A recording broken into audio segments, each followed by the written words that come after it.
समय का पहिया अपनी गति से चलता रहता है, लेकिन इस पहिए के नीचे अक्सर वे लोग कुचले जाते हैं जिनके पास न ताकत होती है और न ही दौलत। लेकिन इसी भीड़ में कुछ ऐसे भी होते हैं जो अपनी किस्मत खुद लिखने का दम रखते हैं। ये कहानी है एक ऐसे ही लड़के सूरज की, जिसका जन्म अंधेरे में हुआ, लेकिन उसका लक्ष्य आसमान को छूना था। आज का समाज, जिसे हम कंपटीशन की दुनिया कहते हैं, यहाँ किसी की तरक्की देखकर तालियां बजाने वाले कम और जलने वाले ज्यादा होते हैं। माँ, अब और नहीं सहा जाता। बाबूजी की दवाई के लिए भी हर महीने हमें किसी न किसी के आगे हाथ फैलाना पड़ता है। मैं ये सब बदल दूंगा माँ। मैंने जो नया बिजनेस मॉडल सोचा है वो इस शहर के मार्केट को हिला कर रख देगा। बेटा, सपने देखना अच्छी बात है, पर ये दुनिया बहुत जालिम है। यहाँ बड़े बड़े मगरमच्छ बैठे हैं जो छोटी मछलियों को निगल जाते हैं। हमारे पास ना पैसा है ना सिफारिश, तो कैसे लड़ेगा उनसे? माँ, पैसा और सिफारिश नहीं, बस एक सही आइडिया और जिद चाहिए। आज बाजार में लोग वही पुराना सामान बेच रहे हैं। मैं लोगों को सर्विस बेचूंगा, वो भी ऐसी सर्विस जो उनके घर तक पहुंचेगी। देख लेना, एक दिन ये सेवा कनेक्ट नाम पूरे शहर में गूंजेगा। सूरज की आंखों में एक चमक थी। वह जानता था कि रास्ता आसान नहीं है। उसके पास एक पुराना लैपटॉप और एक टूटी हुई साइकिल के अलावा कुछ नहीं था। ये उसका स्ट्रॉन्ग सेटअप नहीं, बल्कि उसकी शुरुआत थी। उसने दिन रात एक कर दिया।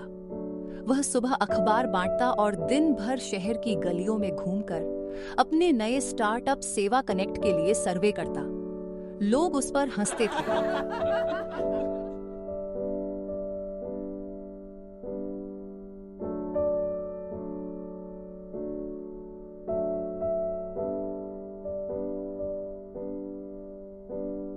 अरे ओ लड़के, तू हमें धंधा सिखाएगा?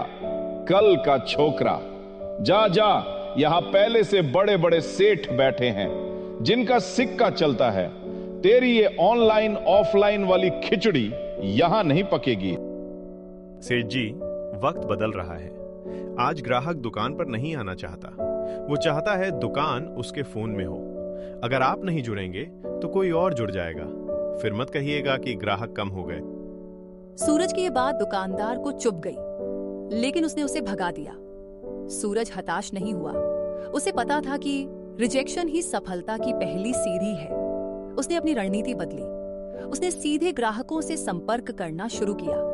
धीरे धीरे उसकी मेहनत रंग लाने लगी। जहां बड़े व्यापारी अपनी एसी दुकानों में बैठकर ग्राहकों का इंतजार करते, सूरज अपनी छोटी सी टीम, जो उसके जैसे ही 2-3 गरीब दोस्तों की थी, के साथ घर घर जाकर ऑर्डर लेता और सामान पहुंचाता। ये क्या सुन रहा हूं मैं? हमारी बिक्री पिछले महीने 10% कम हो गई है, और यह सेवा कनेक्ट। क्या बला है? कौन है इसके पीछे? मालिक, वो बस्ती का एक लड़का है सूरज। उसने कुछ लड़कों को जोड़कर एक नेटवर्क बनाया है। वो मार्केट से सस्ता और तेज सामान लोगों के घर। सूरज? हाँ, दीपक की लॉ को सूरज समझने की गलती मत करो। अभी तो उसने उड़ना शुरू किया है। उसके पंख कतरने में मुझे ज्यादा वक्त नहीं लगेगा। इस शहर के व्यापार पर सिर्फ धनराज का राज है। जाओ, उस लड़के को समझाओ कि या तो वो अपना यह तमाशा बंद कर दे, वरना हम उसे ऐसे कुचलेंगे कि वो उठ नहीं पाएगा। यहीं से शुरू हुआ असली खेल। एक तरफ सूरज की बुलंद सोच, जो ग्राहकों का दिल जीत रही थी, और दूसरी तरफ सेठ धनराज की साजिशें। धनराज के आदमियों ने सूरज के लड़कों को डराना शुरू कर दिया। कभी उनकी साइकिल पंचर कर दी जाती, तो कभी उनके सामान को रास्ते में गिरा दिया जाता। सूरज भाई, अब ये बहुत ज्यादा हो रहा है। आज उन्होंने मुझे रोका और मारा। वो कह रहे थे कि अगर कल से इस इलाके में दिखे तो टांगे तोड़ देंगे। भाई, हम गरीब लोग हैं, हम इन गुंडों से नहीं लड़ सकते। हमें ये काम बंद कर देना चाहिए। बंद कर दे? यही तो वो चाहते हैं महेश। अगर आज हम डर गए तो पूरी जिंदगी डर कर ही जीना पड़ेगा। वो हमारी हिम्मत तोड़ना चाहते हैं क्योंकि वो हमारे काम से डर गए हैं। याद रखना, जब दुश्मन वार करने लगे तो समझ लो कि हम सही रास्ते पर हैं। हम लड़ेंगे नहीं, हम उन्हें अपने काम से जवाब देंगे। हमारा सेटअप अब सिर्फ साइकिल नहीं होगा। मैंने कुछ पैसे जोड़े हैं। हम कल ही 2 पुरानी बाइक खरीदेंगे और पुलिस में शिकायत भी दर्ज कराएंगे। हम डरेंगे नहीं, डटे रहेंगे। सूरज का यह बुलंद इरादा ही उसकी सबसे बड़ी ताकत थी। उसने अपने साथियों में नया जोश भर दिया। अगले ही दिन सूरज ने अपनी रणनीति और मजबूत कर ली। उसने पुलिस कमिश्नर को एक पत्र लिखा और सोशल मीडिया पर अपनी कहानी डाली कि कैसे कुछ लोग एक छोटे स्टार्टअप को कुचलना चाहते हैं। यह दांव काम कर गया। जनता की सहानुभूति सूरज के साथ हो गई। जो लोग पहले उसे नजरअंदाज कर रहे थे, अब वे उसका समर्थन करने लगे। सेवा कनेक्ट अब सिर्फ एक सर्विस नहीं बल्कि एक आंदोलन बन गया था। इस कीड़े ने तो सोशल मीडिया पर हंगामा मचा दिया है। अब इसे सीधे नहीं, टेढ़े तरीके से रोकना होगा। इसकी जड़ें काटो। पता करो यह माल कहां से उठाता है। सप्लायर्स को धमकी दो। अगर किसी ने सूरज को माल दिया तो धनराज से उसका धंधा हमेशा के लिए बंद समझो। परेशानियां खत्म नहीं हुई थीं, बल्कि अब और बढ़ने वाली थीं। सप्लायर्स ने डर के मारे सूरज को सामान देने से मना कर दिया। ऑर्डर पेंडिंग होने लगे। ग्राहक चिल्लाने लगे। सूरज की बनाई हुई साख दांव पर लग गई। ऐसा लग रहा था कि अमीरी की ताकत के आगे गरीबी का हौसला हार जाएगा। सूरज खाली गोदाम में खड़ा था।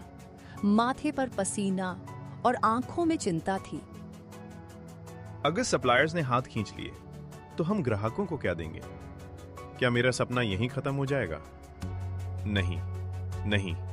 अगर एक दरवाजा बंद होता है तो दूसरा जरूर खुलता है। मुझे मार्केट के उन लोगों को ढूंढना होगा जो धनराज से परेशान हैं। दुश्मन का दुश्मन दोस्त होता है। सूरज ने हार मानने के बजाय एक नया मास्टर स्ट्रोक खेलने का सोचा।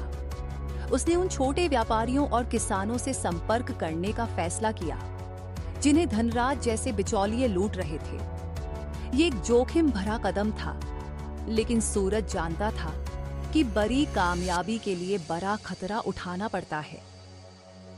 कहते हैं कि जब इंसान की नीयत साफ हो तो रास्ते अपने आप निकल आते हैं। सेठ धनराज ने सूरज के शहर वाले दरवाजे बंद किए तो सूरज ने गांव के दरवाजे खटखटाने का फैसला किया। यह सिर्फ एक बिजनेस प्लान नहीं था, ये एक क्रांति थी। सूरज ने अपनी टूटी हुई बाइक उठाई और शहर से दूर उन गांवों की ओर निकल पड़ा जहां से असली अनाज और सब्जियां आती थीं। उसका इरादा चट्टान की तरह मजबूत था और यही उसकी सबसे बड़ी पूंजी थी। देखो बेटा, तुम शहर के लोग चिकनी चुपड़ी बातें करके हमें लूटते हो। वो सेठ धनराज भी पहले ऐसे ही आया था। अब हम उधार और ब्याज के चक्कर में अपनी जमीन गिरवी रख चुके हैं। हम तुम पर भरोसा क्यों करें? काका, मैं यहाँ आपको लूटने नहीं, आपको आपका हक दिलाने आया हूँ। सेठ जी आपसे 10 रुपए में खरीदते हैं और शहर में 50 में बेचते हैं। मैं बिचौलिया नहीं बनना चाहता। आप सीधा मेरे सेवा कनेक्ट ऐप से जुड़िए। मैं आपको 10 नहीं 30 रुपए दूंगा और शहर वालों को 40 में बेचूंगा। मुनाफा आपका भी और ग्राहकों का भी। मेरा सेटअप कोई ऑफिस नहीं, आप लोगों का भरोसा है। विश्वास बनाना आसान नहीं था, लेकिन सूरज की आंखों में जो सच्चाई थी, उसने किसानों का दिल जीत लिया। धीरे धीरे 1-2 नहीं, बल्कि 10 गांवों के किसान सूरज के साथ जुड़ गए। सूरज ने अपनी छोटी सी टीम के साथ मिलकर एक डायरेक्ट सप्लाई चेन तैयार कर ली। अब उसे किसी बड़े सप्लायर की जरूरत नहीं थी। सूरज का दांव सही लगा। शहर के लोगों को बाजार से कम दाम पर बिल्कुल ताजा सामान मिलने लगा।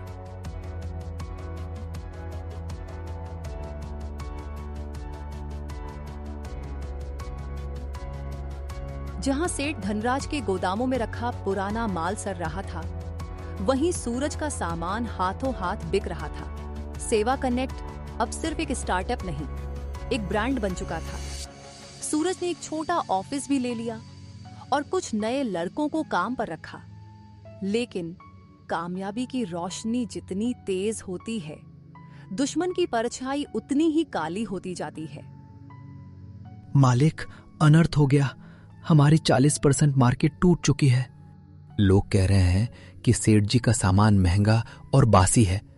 और वो सूरज, उसने तो अब अपना ऐप भी अपडेट कर दिया है। सुना है किसी बड़े इन्वेस्टर ने उसे फंडिंग देने की बात की है। अगर ऐसा हुआ तो वो हमें खरीद लेगा। चुप रहो। धनराज को खरीदना तो दूर, उसे छूने की औकात भी नहीं है उसकी। मैंने उसे बच्चा समझकर छोड़ दिया था, लेकिन अब वो सांप बन गया है। और सांप को लाठी से नहीं, जहर से मारा जाता है। तो क्या हम उसे मरवा दें? नहीं बेवकूफ, मारने से वो शहीद बन जाएगा और लोग उसकी पूजा करेंगे। हमें उसे मारना नहीं, उसे बदनाम करना है। समाज में इज्जत जाने से बड़ी कोई मौत नहीं होती। उसका स्ट्रांग सेटअप उसका भरोसा है ना, हम उसी भरोसे को तोड़ेंगे। मेरे पास एक प्लान है। ईर्ष्या इंसान को जानवर बना देती है। धनराज ने एक घिनौनी चाल चली। उसने अपने एक वफादार लेकिन धोखेबाज आदमी विक्की को काम से निकाल दिया, सिर्फ दिखावे के लिए। विक्की एक गरीब और लाचार व्यक्ति का नाटक करते हुए सूरज के पास नौकरी मांगने गया। सूरज भैया, मुझे काम दे दो। सेठ धनराज ने मुझे निकाल दिया क्योंकि मैंने आपकी तारीफ की थी। मेरे घर में खाने को नहीं है। मैं बहुत मेहनती हूँ, जो कहोगे करूँगा। अरे भाई रो मत, हम भी उसी गरीबी से निकलकर यहाँ आए हैं। सेवा कनेक्ट में सबका स्वागत है। आज से तुम हमारे गोदाम का काम संभालोगे।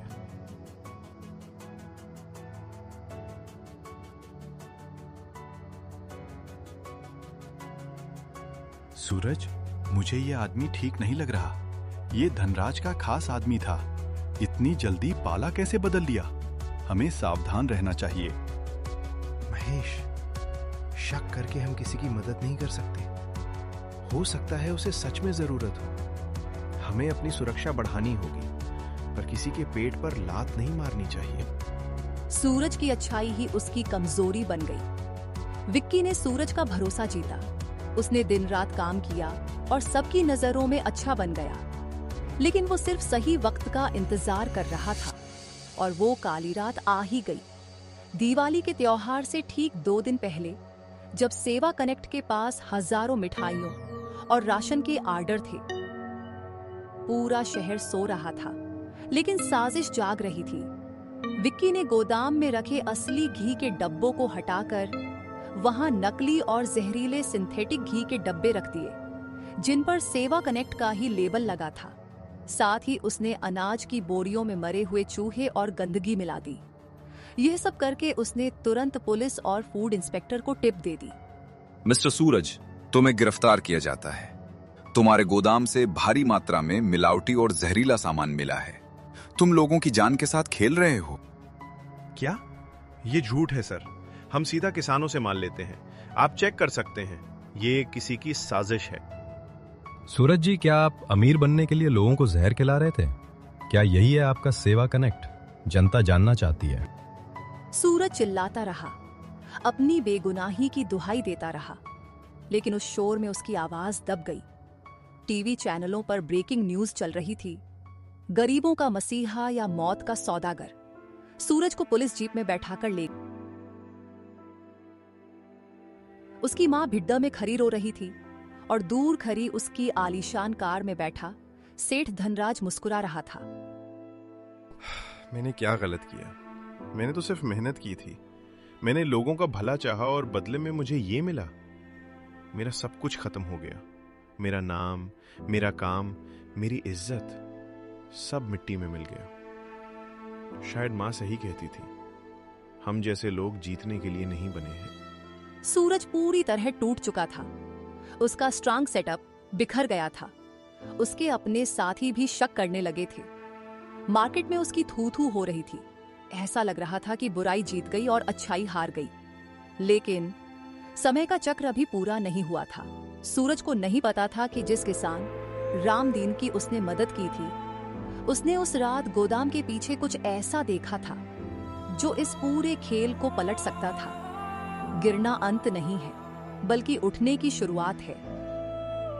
कहते हैं झूठ की रफ्तार चाहे कितनी भी तेज हो, सत्य उसे अंत में पकड़ ही लेता है। जेल की चारदीवारी में सूरज की उम्मीदें दम तोड़ रही थी। बाहर मीडिया उसे मिलावटखोर कह रही थी, लेकिन जैसा कि मैंने पहले कहा था, जिसका सेटअप ईमानदारी की नींव पर खड़ा हो उसे हिलाया जा सकता है, गिराया नहीं। सूरज को बचाने के लिए कोई वकील या बड़ा नेता नहीं आया, बल्कि वह आया जिसे दुनिया सबसे कमजोर समझती है, एक किसान। रुकिए साहब, रुकिए, आप एक बेगुनाह को सजा दे रहे हैं। सूरज बेटा निर्दोष है। हे बुड्ढे, ये पुलिस स्टेशन है, कोई सब्जी मंडी नहीं। अदालत में जाकर बोलना। हमारे पास पक्के सबूत हैं, उसके गोदाम से जहर मिला है। गोदाम से जहर मिला है, पर वो रखा किसने ये आपने नहीं देखा। मैंने देखा है साहब। उस रात मैं अपनी प्याज की ट्रक लेकर लेट हो गया था, तो मैंने ट्रक गोदाम के पीछे खड़ी कर दी और वहीं सो गया। आधी रात को खटर पटर हुई तो मेरी आंख खुली। मैंने अपनी ट्रक की खिड़की से जो देखा वो इस फोन में रिकॉर्ड कर लिया। इंस्पेक्टर ने बेमन से वह वीडियो चलाया। वीडियो हिल रहा था, अंधेरा था, लेकिन ट्रक की हेडलाइट की रोशनी में साफ दिख रहा था कि विक्की, सूरज का धोखेबाज कर्मचारी, कुछ डिब्बे बदल रहा था और फोन पर किसी से कह रहा था, हाँ धनराज सेठ, काम हो गया, सूरज अब जेल में सड़ेगा। तुरंत उस विक्की को उठाओ और सेठ धनराज के घर जीप भेजो। ये साजिश है। और हाँ, सूरज को लॉकअप से बाहर निकालो। समय का पहिया घूमा। जो मीडिया कल तक सूरज को विलेन बना रही थी, आज वही वीडियो वायरल होते ही उसे हीरो बताने लगी। विक्की पुलिस की मार ज्यादा देर सह नहीं पाया और उसने सब उगल दिया कि कैसे धनराज ने उसे पैसे देकर यह काम करवाया था। तुम जानते नहीं मैं कौन हूं? मैं इस शहर का सबसे अमीर आदमी हूं। मैं कमिश्नर से बात करूंगा। सेठ जी, अमीरी तिजोरी में काम आती है, कानून में नहीं। आपने एक मेहनत करने वाले लड़के का भविष्य खराब करने की कोशिश की। अब आप जेल में चक्की पीसी हैं। वही आपका नया बिजनेस है। ये खबर आग की तरह फैली। जिस समाज ने सूरज का बहिष्कार किया था, अब वही समाज अपनी गलती सुधारने के लिए उमर पर ढा। लोगों ने सेवा कनेक्ट को सपोर्ट करने के लिए डबल ऑर्डर देने शुरू कर दिए। सूरज जेल से बाहर आया तो उसका स्वागत किसी फिल्मी सितारे की तरह हुआ। उसकी माँ की आंखों में आंसू थे, पर इस बार खुशी के। शुक्रिया। ये अवार्ड मेरा नहीं, मेरी माँ के आशीर्वाद और मेरी टीम की मेहनत का है। 1 साल पहले मैं जेल में था। सबने मान लिया था कि मैं हार गया। आज के जमाने में जहां कंपटीशन इतना ज्यादा है, जब कोई गरीब घर का लड़का आगे बढ़ता है तो बहुत से लोग उसे गिराने के लिए अपनी पूरी ताकत लगा देते हैं। वो आपकी साइकिल पंचर करेंगे, आपके चरित्र पर कीचड़ उछालेंगे। लेकिन अगर आपका इरादा फौलाद का है और आपका सेटअप सच्चाई का है, तो दुनिया की कोई ताकत आपको रोक नहीं सकती। जिंदगी में उतार चढ़ाव आएंगे, लोग आपको पीछे छोड़ने की कोशिश करेंगे, पर याद रखिएगा, समय के चक्र से कोई नहीं बचता। जिसने मेरे लिए गड्ढा खोदा, आज वो खुद उसमें है, और जिसने ईमानदारी की राह नहीं छोड़ी, वो आज आपके सामने खड़ा है। सफलता किसी को गिराने में नहीं, बल्कि गिरे हुए को उठाने में है। बस अपने लक्ष्य से नजर मत हटाना, जीत तुम्हारी ही होगी। सूरज की बातें सुनकर पूरा हॉल खड़ा होकर तालियां बजाने लगा। कहानी का अंत वही हुआ जो होना चाहिए था।